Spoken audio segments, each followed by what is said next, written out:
Straight ahead on the Good Morning Show, new overnight, authorities are looking for a person suspected of raping someone near a local university. We'll have those details. Also have the latest on a deadly afternoon crash on Interstate 10 in our area. And sometimes you just gotta say with confidence. I'm Charlene Crispin. I have details on one weatherman's pronunciation of a European town. And meteorologist Rob Nucatola is here telling us about if we'll see any showers out there moving through our area today. Live from the WCTV studios, this is the Good Morning Show. Coverage you can count on.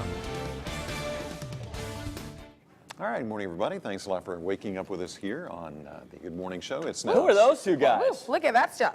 Hey, what happened yesterday? No, this was Crawfordville last night, right? Part of our 60th anniversary tour. Oh, You yeah, and lots of Asher fun. We had were a out great there. crowd out there, by the way. Yeah, you did. You guys got to play with some sea creatures. Absolutely. Very good, very good. Yeah, so Very the good horseshoe crabs. Yeah, they I were guess, friendly. there, huh? Yeah. They were That friendly. one looked like it. Did that one tap you on the nose? It tried to jump out of my hand at one point, too. But I wasn't going to drop him or her. Yeah, I've held one of those things I was before. afraid They I was are poking in the creepy. eye. It had 10 Yeah. eyes. I was holding it delicately there. 10 eyes. Uh-huh. Yep, absolutely. So, yeah, a lot So of you fun had out the there. high school band was out there? They were loud, and they you know, we worked on their secret decoder language. Our friends, the Secret Wakala. decoder. Yeah, so that was very good there. A lot of fun. Great crowd, lots of fun. Yeah. Next week, it's going to be here in Tallahassee over at Ponce de Leon Park. So make sure you get a chance, sign up for the big TV there, and come out and say hello. The radar picture this morning shows a couple of showers to the east, to the south. That's where most of the activity is going to stay this morning, but plenty of showers will circulate through the area, kind of like they did yesterday. As a matter of fact, I think today a few more showers than yesterday. I think tomorrow more still, and Saturday morning still looking a little soggy. This boundary's got to get through the area. The showers are way out ahead of it. That boundary should get through sometime on Saturday, and when that happens, cooler and drier becomes the rule. Temperatures this morning, low to mid 70s. We're at 71 at Camilla. We're at 72 in Thomasville. We're at 73 in Moultrie. It's 74 in Tallahassee. And some patchy fog is out there, so be ready for it. Now, Futurecast is going to start showing the story. That boundary still way back out to the west, and it probably takes until at least noontime Saturday for that boundary to get through. The showers likely going to linger, especially in eastern parts, for a good chunk of the day Saturday, unless this front can speed up a little bit more. And that is a possibility. Let's shoot for 90-ish today, kind of humid like it's been, more of the same, but better is coming. We'll break down that full forecast, guys, in just a bit. Thank you, Rob. 6:02 right now. We're following a developing crime story out of Tallahassee. According to a text alert sent out by FAMU, a rape happened near FAMU Way and West Van Buren Street. While the alert did not say exactly when the rape occurred, the text alert was sent out just before or just after 4 this morning. And we were told that the suspect was last seen heading westbound on MLK and Gamble Streets. The suspect is described as a black male wearing a gray short sleeve shirt, black basketball shorts, and a bandana over his face.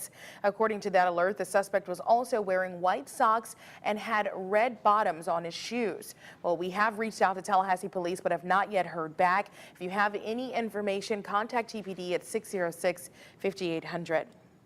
The latest now on a fatal truck crash in Gadsden County. This happened around 5 yesterday afternoon on I-10 westbound near mile marker 187. That's about 5 miles from Midway.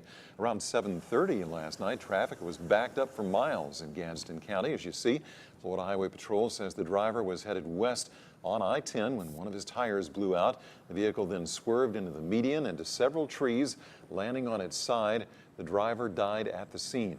Crews actually had to cut down trees to get to where the vehicle landed. The identity of that driver has not been released. Well, the man accused of causing a crash that killed a Moultrie family has a criminal history. In June, James Dameron was arrested in Orlando for possessing meth and resisting arrest. Dameron's driving record lists 13 traffic tickets, most of them for speeding. Well, last Sunday, he allegedly rear-ended and killed 23-year-old Thomas Garza, 20-year-old Lillian Luna, and their 1-year-old daughter, Brianna. In Lake County, charges against Dameron are pending. Well, new this morning, the accused killer of a former USF football player is now behind bars. Last night, 23-year-old Randolph Graham turned himself in to authorities. He's accused of killing former USF football player Elkino Watson. Watson was stabbed repeatedly outside an Ybor City club at closing time early Sunday morning after a party celebrating USF's defeat of FAMU. Graham is charged with second-degree murder with a weapon and second-degree attempted murder. Graham is being held without bond.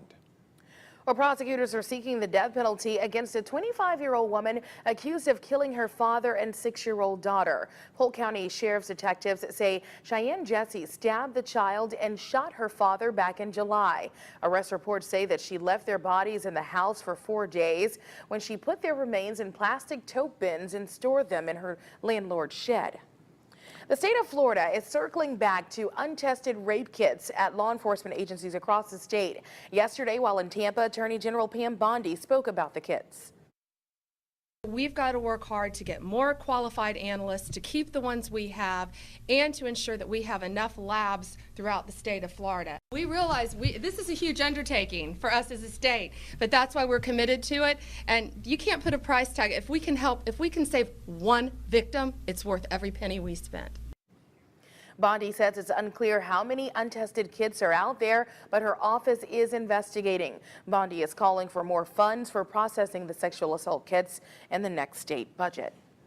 Florida Governor Rick Scott says he believes a statewide decision should be made on how to fairly regulate rideshare companies like Uber and Lyft. Earlier this week, 2 taxi companies sued Florida's Department of Agriculture. They want ride-sharing companies like Uber and Lyft to be regulated the same as their fare meters are. Yesterday, Scott said that he thinks the state legislature will tackle that issue during its next regular session and pass a bill that is fair for all sides and for consumers. The cab company's attorney says that they will seek an injunction against the ride-sharing search next week. Athletes at FAMU are getting off the field and out into the community. Senior citizens got a huge surprise, a Meals on Wheels delivery from players. Now, these students deliver Meals on Wheels every Wednesday in Tallahassee. FAMU has had the program going now for 2 years. Eosha Graham and Hale Webster were excited to see the student athletes at their doors. That's remarkable, and it all comes from above. Very seldom I get a chance, to see real football players eye-to-eye contact, so they should be my first and best day of my life, just to see them. Well, student athletes don't just participate in Meals on Wheels. They also participate in the Lunch Buddies program at Hartsville Elementary School on Thursdays, where they meet and interact with the students there. So how awesome is that? Fantastic. Great for both parties. Both parties, indeed. Well, where can you go locally to learn about nursing care, health, and finances geared towards senior citizens? Tallahassee's Active Living Expo, of course, the 17th annual event kicks off this evening, 5 p.m. with a happy hour reception.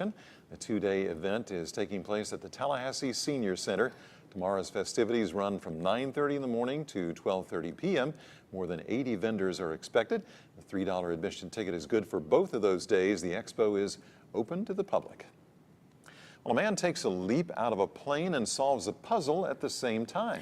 And a UK weatherman shows us confidence is key when pronouncing names. Eyewitness News reporter Charlene Christabel joins us live in studio with the latest trends on social media. Charlene, what are people talking about? There's some fun things in trending today, so if you're like me, solving a Rubik's Cube is pretty much near impossible. But for a man named Chris Walker, not only can he solve a Rubik's Cube in less than a minute, he can do it while free falling. Walker uploaded this video to YouTube showing him jumping out of a plane and solving a Rubik's Cube while falling through the sky before pulling his parachute. And in just 4 days, it's gotten nearly 60,000 views. Sunshine in northwest Wales at RAF Mona, just up the road from Llanfair Pwllgwyn, gallwch Gorgedwch Windrobwll, Llantysilio Gogogoch. The temperature got to 21 Celsius. That's 70 in Fahrenheit. All right, so did you get that? That's Channel 4 weatherman Liam Dutton pronouncing the name of a village in Wales, which happens to be 58 letters long and is the second longest town name in the world.